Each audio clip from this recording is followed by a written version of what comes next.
ये अपने 6.5 का फर्स्ट क्वेश्चन है। ऑलरेडी आपको पॉलीगॉन दिया हुआ है। इस पॉलीगॉन में उन्होंने बताया कि नीचे मार्क्स है और ये मार्क कैसे है, 1 सेंटीमीटर पर 2 मार्क, 1 सेंटीमीटर पर 2 मार्क्स। 3 चाहिए था, गलती हुई। 1 सेंटीमीटर पर कितने मार्क है बराबर 20, 30, 40, तो 10 मार्क्स है ना। और यहाँ पे 1 सेंटीमीटर पर 10 स्टूडेंट्स हैं, 10, 20, 30, 40, 10 से बढ़ रहे ना। यहाँ 10 मार्क है और यहाँ पे 10 स्टूडेंट हैं। ठीक है, बताओ ये मार्क्स और ये स्टूडेंट, इसको हम फ्रीक्वेंसी बोलते हैं। यहाँ पे क्या रहती है, ये क्लास रहते हैं एक्चुअली, लेकिन ये क्लास मार्क लेते हैं हम। यहाँ पे क्या लेते हैं, एक्चुअली क्लास मार्क कोई नहीं आ गया, ये क्लास है। इन्होंने हिस्टोग्राम से हिसाब से ये दिया हुआ है 20 to 30 क्लास, उसका एक क्लास मार्क, इसका क्लास मार्क 35, इसका क्लास मार्क 45। वो फ्रीक्वेंसी पॉलीगॉन में पढ़ते समय में क्लास मार्क लेना पड़ता है। हम जब निकालेंगे तो क्लास मार्क ही लेंगे।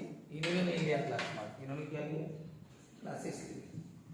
हमें अगर बोलते फ्रीक्वेंसी पॉलीगॉन की, हमें तो प्रॉब्लम सॉल्व की कि 2 के एक के हाँ, तो उसमें दोनों में क्या लिया था हमने, क्लास मार्क। ठीक है, तो बताओ यहाँ पे बोला है which class has the maximum number of students.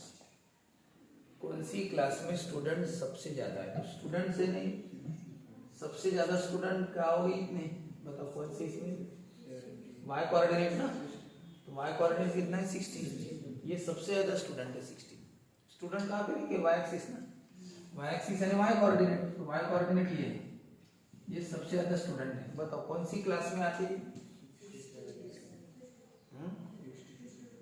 Class पूछे इसका, इसको नीचे लेके आना पड़ेगा।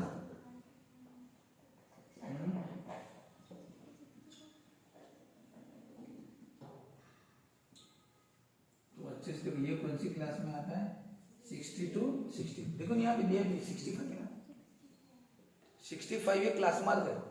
तो 65 क्लास मार्क किसके बीच में आता है, 60 to 70। तो आपको पूछा कि विच क्लास, कौन सा क्लास है वो, ये क्लास बोला तो क्लास बताना पड़ेगा। 60 to 70 ये क्लास ऐसा है जिसमें मैक्सिमम क्या है, स्टूडेंट्स, यानी 60 to 70 मार्क्स सबसे ज्यादा बच्चों को है।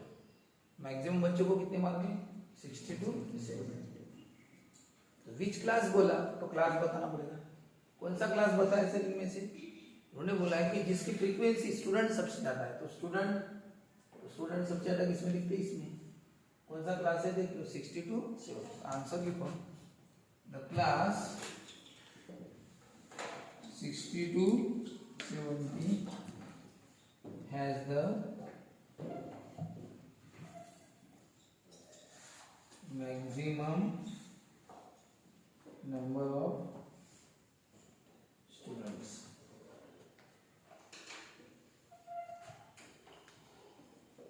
ये पढ़ेगा आप, एक साथ आंसर लिख लेना, कोई बात नहीं। Right the classes having zero frequency, जिसकी फ्रीक्वेंसी 0 है यानी स्टूडेंट 0 है, उस क्लास में 0 स्टूडेंट है। कौन सी क्लास में 0 स्टूडेंट है, ये तो स्टूडेंट 10-20 यहाँ पे है ना, इसमें स्टूडेंट कितने हैं देखो, बाकी इसमें सभी स्टूडेंट आएंगे 10-20, इसमें कितने 0 स्टूडेंट। कौन सी क्लास में 20 to 30, यानी इसका मतलब 20 to 30 मार्क किसी भी स्टूडेंट को नहीं है, सबको 30 के ऊपर मार्क है। तो 20 स्टूडेंट की फ्रीक्वेंसी 0 होगी, कोई भी स्टूडेंट। और किसमें नहीं है, 90 to 100 मार्क भी किसी भी स्टूडेंट को नहीं है, उसकी फ्रीक्वेंसी भी 0 है। 90 के ऊपर किसी को है ही नहीं। तो कौन सा class 20 to 30 and right the classes having 0 frequency. क्या लिखोगे, the classes 20 to 30 and 90 to 100 have 0 frequency. बोलो उसके बाद third question, what is the class mark of the class having frequency 50 students. बताओ 50 स्टूडेंट फ्रीक्वेंसी कहाँ पे, 50 स्टूडेंट 50 स्टूडेंट यहाँ पे है ना, तो उसका क्लास मार्क बोला है, उसका क्लास मार्क कितना है? हाँ? उसका क्लास पूछा है क्या? क्लास पूछा होता तो कौन सा होता? 50 to 60। इसका क्लास कौन सा है? 50 to 60, लेकिन क्लास नहीं पूछा है। क्लास मार्क कितना है? वो तो उसके पास ही रहता है, वो तो क्लियर कट तुम्हें दिख रहा है। क्लास मार्क कितना है? 55। तो क्या लिखेंगे? Right the class mark of the class having frequency 50 student. क्या लिखेंगे? द रिक्वायर्ड क्लास मार्क में required class mark is 55 having frequency कितनी? 50 students. Write the lower and upper class limit. Lower limit और ये क्लास है 20 to 30, ये तो 20 lower limit, 30 upper limit. 30 to 40 ये लोअर और ये अपर लिमिट। किसकी लिखी? Whose class mark is 85। बताओ, इधर देखने की भी जरूरत है। क्लास मार्क 85 कहाँ पे? पहले क्लास मार्क पे चले जाएंगे। 35 45 65 75 85। 85 क्या है क्लास मार्क? बताओ इसकी लोअर और अपर लिमिट बताओ। 80 to 85 ना, है ना? नहीं, 80 to 90। कौन सा लिखेंगे? हाँ, 82 फॉर क्लास मार्क कितना? 85। क्लास मार्क 85 के लिए लोअर लिमिट कितना? 80 और upper limit 90।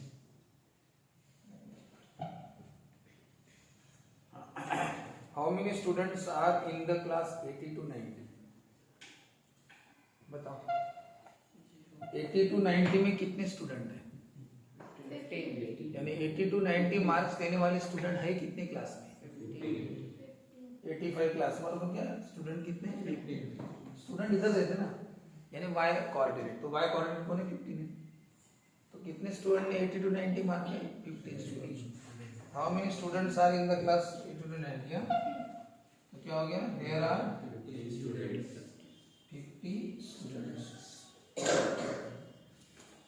in the class 80 to 90.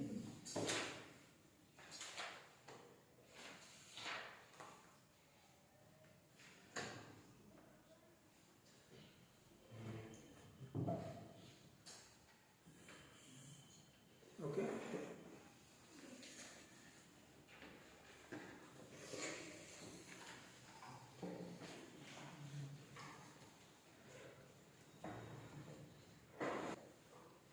जैसे कोई क्लास है 7 8 9, ये क्लास है और सबके रिजल्ट लगे, है ना?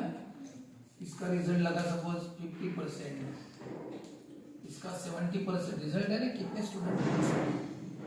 79th में सपोज बहुत कम रिजल्ट लगा, 30% स्टूडेंट क्या हो गए? पास हो गए। या 30 स्टूडेंट बोलो, 50 स्टूडेंट, 70 स्टूडेंट, 30 स्टूडेंट, 100 में से, और 10वीं में सबसे ज्यादा बच्चे पास हो गए। सब क्लास में 100 स्टूडेंट है, लेकिन ये उनके पासिंग स्टूडेंट है। अब इस इंफॉर्मेशन को सर्कल में निकालें। सर्कल में निकालते समय कैसे? सेंट्रल एंगल निकालना। पहले एक आप रेडियस निकालो हॉरिजॉन्टल, होता क्या है? इस सभी जो रिजल्ट आए, अब यहाँ पे आपको इसको सेंट्रल एंगल से इंडिकेट, अब सेंट्रल एंगल से इंडिकेट करना तो डिग्री पता होना चाहिए कितनी डिग्री का है, और ये डिग्री में है नहीं, तो इसको डिग्री में कन्वर्ट करना पड़ता है। तो डिग्री में कैसे कन्वर्ट करना पड़ता है? इन सबके आपको टोटल करनी पड़ेगी। टोटल 50 और 70, 120 और 30, 150 और 90, 240। तो टोटल स्टूडेंट 4 क्लास के कितने हो गए? 240। 240। अब करना क्या, ये जो टोटल स्टूडेंट्स हैं,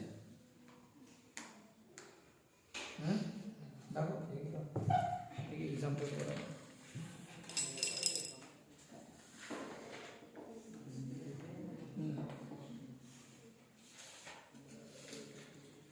टोटल स्टूडेंट्स कितने हैं 240, तो वो 240 नीचे लिखना। देखो सबका फॉर्मूला है, सबके फॉर्मूले में n नीचे है, P by n, Q by n, R by n, सबको इंटू 360। तो ये 240 सबके नीचे 240 है, पहली वैल्यू कौन सी 50, 50 बाय 240, 70 बाय 240, यहाँ पे 30 बाय 240 और ये 90 बाय 240। ये सभी वैल्यू ऊपर लिखना और टोटल कहाँ पे लिखना नीचे, इंटू क्या करना 360। अब इससे जो मिलेगा ये मिलेंगे एंगल। अब ये जो एंगल मिला है ना, तो वो कितने डिग्री का होगा उस पर डिपेंड करता है ना। अगर ये एंगल मिला सपोज तुम्हें 100 डिग्री का, हाँ, या 120 डिग्री का, हाँ, कैलकुलेशन में ये मिला सपोज 80 डिग्री का, हाँ, ये मिला सपोज 100 डिग्री का, ये मिला सपोज आपको 50 डिग्री का, ऐसा कुछ भी, लेकिन याद रखना ये सबकी टोटल कितनी डिग्री होंगी 360। मैं भी नहीं करता, मैंने अंदाजा लिख दिया। इन सबकी टोटल वैसे अभी यहाँ पे 360 नहीं होगी, 200 350 अब हो रही है। हाँ, इनकी देखो 360 की होनी चाहिए, क्योंकि सर्कल पूरा कितने डिग्री का रहता है 360 का, तो टोटल 360 आनी चाहिए। आ भी रही है 120 और 80 कितना होता है 200, ये 300 और ये 360। अब क्या करना है, इनको यहाँ पे ये करो, तो बोलो कि सबसे छोटा 60, कोई भी डिग्री पर निकाल, जैसे आपने 60 डिग्री निकाल 60 डिग्री, तो होता 60 डिग्री पे कौन है क्यू है, कौन है क्यू है, कौन सा क्लास 9th क्लास। फिर कोई भी डिग्री निकालो, दूसरा 80 डिग्री निकालना, तो प्रोटेक्टर बराबर रखना है यहाँ पे, ऐसा ऐसा प्रोटेक्टर रखना पड़ेगा, और इधर से काउंटिंग करना, इधर से 0 10 20 30 ऐसा, तो 80 जहाँ पे आएगा वहां पे रुक जाना, ये है 80 डिग्री। तो 80 डिग्री पे कौन है 7th स्टैंडर्ड। फिर उसके बाद है 100 डिग्री, 100 डिग्री यहाँ से बोल ऐसा प्रोटेक्टर रखना, और यहाँ से कितना इधर 0 बोलना, 0 0 10 20 30 40 50 60 70 80 90 100, ये 100 ऐसा लिखना 100 डिग्री। 100 डिग्री पे कौन है 8th स्टैंडर्ड। तो बचा हुआ कौन है, तो उसको फिर गिनने की जरूरत नहीं है, वो बराबर 120 डिग्री होगा, कितनी डिग्री हुआ बराबर हो 100, गिनने की जरूरत हो जाएगा कौन था। पाई डायग्राम का फायदा क्या है, पाई डायग्राम से क्या होता है, हमें क्लियर कट पता चलता है कि किसका रिजल्ट ज्यादा और किसका कम। यहाँ पे कैसा टेबल के इंफॉर्मेशन में लिखने पर हमें ढूंढना पड़ता है किसका रिजल्ट सबसे कम है रे, ढूंढना पड़ता है सबको देख के, हाँ इसका सबसे कम, किसका सबसे ज्यादा है। डायग्राम में क्या होता है तुरंत बता सकते हैं, डायग्राम तुम्हारे सामने रहे कि जिसकी जगह जितनी ज्यादा सबसे ज्यादा वो ज्यादा रिजल्ट, और जिसकी जगह जितनी कम होंगी वो कम रिजल्ट। सबसे कम रिजल्ट 9 का, सबसे ज्यादा 10 का, उससे थोड़ा कम 8 का, उससे थोड़ा कम 7 का, सबसे कम 9 का, तो हम बता सकते हैं, है ना। तो विजुअल प्रेजेंटेशन आंखों से, विजुअल प्रेजेंटेशन जो पिक्चर वाला रहता है, पिक्चर प्रेजेंटेशन कहते हैं, पिक्टोरियल। पिक्चर प्रेजेंटेशन का कोई बातें जल्दी समझ में आती है, ये हो गया थ्योरेटिकल लिखने जैसा जो पिक्चर, तो ये उसी को पाई डायग्राम बोलते हैं। सर्कुलर फॉर्म में सब चीजों को लिखना है जिससे कंपैरिजन इजीली होता है, छोटा कौन बड़ा कौन, लेकिन करना क्या पड़ता है आपको इन सभी चीजों को डिग्री में कन्वर्ट करना है। इसलिए हमेशा जब टोटल डिग्री लिखोगे टोटल, तो टोटल डिग्री कितना होना चाहिए हमेशा 360 डिग्री आना हमेशा, और ये टोटल बता नहीं सकते, वो तो डिपेंड करता है। तो बताओ पेज नंबर 162 पर एग्जांपल 2 है, वो आपको मैंने लिखने के लिए कहा था, बताओ क्या दिया था उसमें टेबल में, प्लेसेस, प्लेसेस, फिर सप्लाई ऑफ इलेक्ट्रिसिटी का सप्लाई कितना है, और फिर उसको कन्वर्ट करना सेंट्रल एंगल में। किसमें? Central angle. बताओ कौन कौन सी प्लेस है? पहली फैक्ट्री। फैक्ट्री में इलेक्ट्रिसिटी का सप्लाई 24 यूनिट। ऊपर यूनिट लिखाऊंगा ना, ऊपर लिखाऊंगा ना यूनिट 24। बताओ फिर हाउस 14 यूनिट। फिर रोड 7 यूनिट। फिर शॉप्स को 5 यूनिट, और ऑफिस को 6, और अदर फिर पीछे का लिखना पड़ेगा। यानी इसका हेडिंग क्या है? ये गवर्नमेंट इतनी जगह को इलेक्ट्रिसिटी सप्लाई दे रही है ना, क्या दिया आपने बोला हेडिंग में? The following table shows the daily supply of electricity. Electricity का सप्लाई डेली कितना हो रहा है, हाँ, डिफरेंट प्लेसेस। तो बताओ गवर्नमेंट फैक्ट्री को सबसे ज्यादा इलेक्ट्रिक सप्लाई दे रही है। फैक्ट्री में प्रोडक्शन होता है, मशीन्स बहुत बड़ी बड़ी चलती है, उससे कम थोड़ा घर बहुत ज्यादा है। फैक्ट्री एक रहेगी लेकिन घर बहुत रहेंगे, लेकिन घर में लगता कम है, फैक्ट्री में ज्यादा ही लगता है। उससे कम किसमें? रोड में सिर्फ लाइट वाइट को ही देना पड़ता है, road lights, street lights. Shops शाम को उतना समय चालू रहते हैं, बहुत दिन में कम लगता है, तो उसकी कम है थोड़ा सा, और बाकी जगह 6, ऑफिस में 6 और अदर्स में 2। इतना इलेक्ट्रिक सप्लाई उस जगह में गवर्नमेंट दे रही है। अब बताओ इस इलेक्ट्रिक सप्लाई को हम कितना कितना यूनिट लग रहा है उसको सेंट्रल एंगल में कन्वर्ट करेंगे। कैसे? यहाँ पे इसकी टोटल लिखना। बताओ इनकी टोटल कितनी है? 24, 14, 38 प्लस 7 45 50 और ये 60। इन सबकी टोटल कितनी है? 60। अब बताओ सेंट्रल एंगल कैसे फाइंड आउट करना? हर एक यूनिट ऊपर लिखना, टोटल क्या है? 60। 24 by 60, 14 by 67, 5 by 6 by 4 by 60, और सबको किससे मल्टीप्लाई करेंगे? और इसका जो आंसर आएगा वो रहेगा सेंट्रल एंगल। क्या रहेगा वो? Central angle. वो आपको कैलकुलेट करना पड़ता है। तो सर कैसे कैलकुलेट करेंगे? 0 0 6 1 जा कितना है? 6 into 24 144 डिग्री लिखा हूं। अब एक बात बताओ, 60 इसको काटेगा तो हमेशा 6 आंसर है, 0 0 कटेगा, 6 6 का 36। इसका मतलब ये काट के क्या लिख दो? 6, ये काट के 6, ये काट के 6 हो गया। अब बताओ 14 6 जा 7 6 जा 5 6 जा, सब डिग्री, हाँ, 36 डिग्री 24, और टोटल डिग्री कितनी आती है हमेशा? अगर आप सभी डिग्री की टोटल करोगे ना, 24 प्लस 84 प्लस 42 प्लस 30 सब की टोटल करोगे तो बराबर कितने आएंगे? 360 जाएंगे। ठीक है, अब क्या करो? ये हो गया। देखो ये आपको दिया रहता है, करो